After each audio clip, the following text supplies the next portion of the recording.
ते जन्मलो मी, नमो आर्य भूमी ते वाढलो मी, नमो कर्मभूमी ज्याच्याच कामी, पडो देह माझा नमामि नमामि, पडो देह माझा नमामि नमामि. परमपवित्र भरतभूमीला प्रथम माझा नमस्कार. सन्माननीय व्यासपीठ, आजच्या कार्यक्रमाचे अध्यक्ष आणि माझ्या विद्यार्थी मित्रांनो, आज आपल्या भारताच्या इतिहासातील एक अविस्मरणीय दिवस आहे. आज 26 जानेवारी आपल्या भारताचा प्रजासत्ताक दिन. 1857 ला चालू झालेला स्वातंत्र्य संग्राम 15 ऑगस्ट 1947 रोजी शांत झाला. 26 जानेवारी 1950 ला भारत प्रजासत्ताक झाला.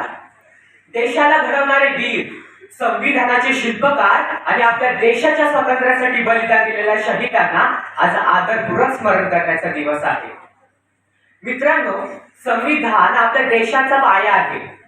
मित्रांनो, संविधान कधी लोकशाही हा आपल्या देशाचा पाया आहे. मित्रांनो, संविधान कधी आर्थिक पातळीवरून भेदभाव करत नाही.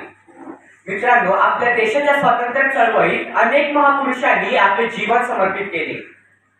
महात्मा गांधींच्या सत्य अहिंसाच्या मार्गाने ब्रिटिश सत्ता हादरून गेली होती, तर भगतसिंग, सुखदेव, राजगुरू यांसारख्या अनेक तरुणांनी बलिदान देऊन देशाला स्वातंत्र्याची किरणे दाखवली.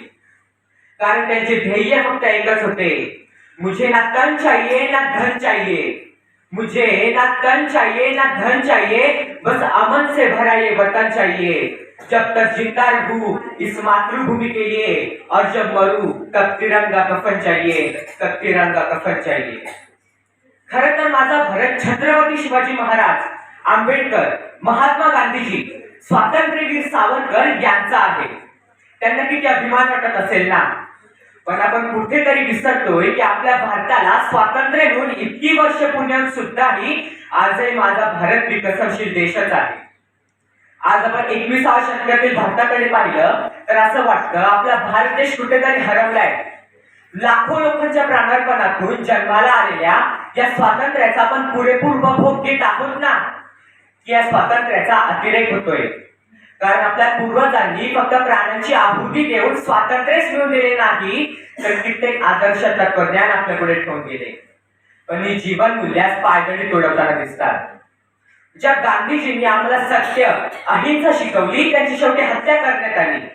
ज्या आंबेडकरांनी आम्हाला स्वाभिमान दिला, तो आज लाचारीने गहाण टाकला आहे. मित्रांनो, पूर्वी ना इनामापेक्षा इमान हा शब्द भारतीयांसाठी महत्वाचा होता. पण आता भ्रष्टाचाराशी मैत्री करून इमानदारी विसरून गेले आपण. या सूर्याला, या भारताच्या सूर्याला गुन्हेगारीचं ग्रहण लागलंय. एवढंच नाही तर पूर्वी लोकांना पैका रुपये माहित होता, पण आता काळात पैसा माहितीये. केवळ पैशासाठीच आपला भारत देश दहशतवाद, भ्रष्टाचार यांच्या गुलामगिरीत अडकलाय. ना जियो धर्म के नाम पर ना मरो धर्म के नाम पर, ना जियो धर्म के नाम पर ना मरो धर्म के नाम पर, इंसानियत ही है धर्म वतन का, बस जियो वतन के नाम पर, बस जियो वतन के नाम पर. मित्रांनो, आपल्या भारताभोवती आज समस्या असल्या तरी गेल्या काही वर्षात भारताने प्रचंड प्रगती केली आहे. 15 ऑगस्ट 1947 ला भारत स्वतंत्र झाला.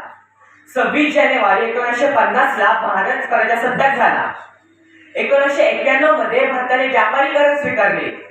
2000 मध्ये भारत कम्प्युटरच्या बाबतीत जगाच्याही पुढे गेला. 2005 मध्ये प्रत्येक सामान्य माणसाच्या हातात माहितीचा अधिकार आला. 2015 मध्ये सर्जिकल स्ट्राईक सारखे मोठे आव्हान आम्ही पेलले.